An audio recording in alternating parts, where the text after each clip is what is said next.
Morning students, myself Neeraj Gupta, your science teacher. Today I am going to teach you chapter 9, Force and Laws of Motion.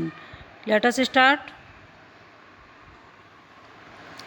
बच्चों, हम इस video के second part में Newton's का first law describe कर चुके हैं। अब ये पार्ट थर्ड में अब एक्सप्लेन करेंगे momentum and Newton's second law. Okay, तो now we start. Momentum. The momentum of an object is the product of its mass and velocity and has the direction as that of the velocity. Its SI unit is kg meter per second. Means किसी object का momentum उसके मास तथा velocity के गुणनफल के बराबर होता है तथा इसकी डायरेक्शन वही होती है जो वेलोसिटी की होती है। यानी ये जो मोमेंटम है इसकी वेक्टर क्वांटिटी होती है, ठीक है। और मोमेंटम को किससे रिप्रेजेंट करेंगे? p से रिप्रेजेंट करते हैं। ये डिपेंड करता है मास और वेलोसिटी पे। तो इसका फॉर्मूला हो जाता है मोमेंटम का p = m × v।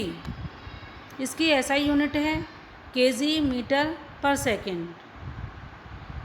Next, Newton second law of motion. Newton का द्वितीयक विषयक नियम। The rate of change of momentum of an object is proportional to the applied unbalanced force in the direction of the force.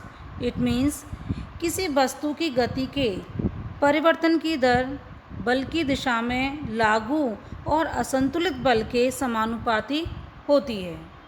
Okay, P1 = mu। ये क्या है? Initial momentum है, ठीक है। P2 = mv। ये फाइनल मोमेंटम है, ठीक। अब हम मैथमेटिकली ड्राइव करेंगे इस फॉर्मूले को।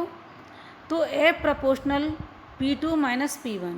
P2 - P1 क्या है? मोमेंटम है, इनिशियल मोमेंटम और फाइनल मोमेंटम। क्योंकि मोमेंटम को हमने P से रिप्रेजेंट किया है और समय को T से, टाइम को T से। तो हमारा फॉर्मूला होगा F प्रोपोर्शनल P2 - P1/T। यानी जो फोर्स है F किसके प्रोपोर्शनल है? P2 - P1/T के। Okay, F = K। K यहाँ पे हमारा प्रोपोर्शनल का सिंबल हम हटाते हैं और K लिखते हैं। हम K यहाँ पे इसलिए लिखेंगे क्योंकि कोई भी फॉर्मूला जब हम ड्राइव करते हैं तो प्रोपोर्शनल के सिंबल को हमें हटाना पड़ता है और उसकी जगह हम यहाँ क्या लगाएंगे? K। तो F = K P2 - P1/T। F = K। अब हम P2 और P1 जो ऊपर इनकी वैल्यू लिखी हुई है इनको पुटिंग करेंगे, ठीक है। तो F = K mv - mu। P2 की जगह क्या रखेंगे? mv और P1 की जगह mu। ओके, तो mv - mu/T। F = Km v - u/T। तो हमारा A क्या होता है? A = v - u/T। ओके, और K अगर हम कितना मान लेते हैं? 1 मान लेते हैं। K = 1 मान लिया हमने। तो हम इसकी वैल्यू पुट करने पर v - u/T की वैल्यू पुट करेंगे फॉर्मूले में, तो बन जाएगा हमारा फॉर्मूला F = m × A। तो Newton second law of motion क्या हुआ? इसका फॉर्मूला जो हमारा ड्राइव होके आया है F = m × A। F क्या है? फोर्स है, m मीन्स मास और A मीन्स एक्सीलरेशन। नेक्स्ट है हमारा example of Newton's second law.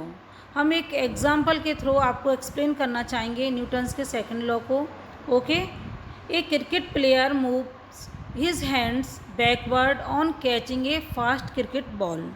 It means जब क्रिकेट की गेंद पकड़ते समय खिलाड़ी अपने हाथ पीछे खींचता है। क्यों खींचता है?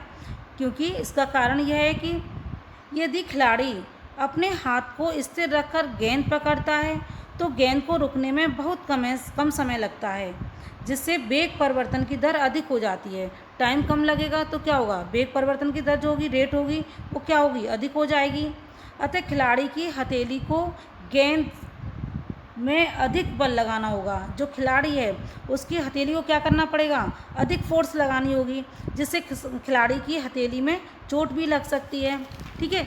तो इसलिए खिलाड़ी जो है गेंद को अधिक समय में रोकने के लिए अपने हाथ को गेंद की डायरेक्शन में पीछे की ओर खींचता है, जिससे कि वेग परिवर्तन की दर कम हो जाए। यानी वो अपने हाथ को अगर बॉल को कैच करते समय पीछे खींच लेता है, तब क्या होगा, जो वेग परिवर्तन की जो रेट है वो कम हो जाएगी और क्या होगा, उसे कम फोर्स लगाना पड़ेगा उसके हाथ को, क्योंकि उसे समय मिल जाएगा। ठीक है, इससे खिलाड़ी के हाथ में चोट भी नहीं लग पाएगी। ठीक, नेक्स्ट है हमारा 1 न्यूटन। न्यूटन फोर्स का मात्रक क्या है, यूनिट क्या है फोर्स की, न्यूटन है।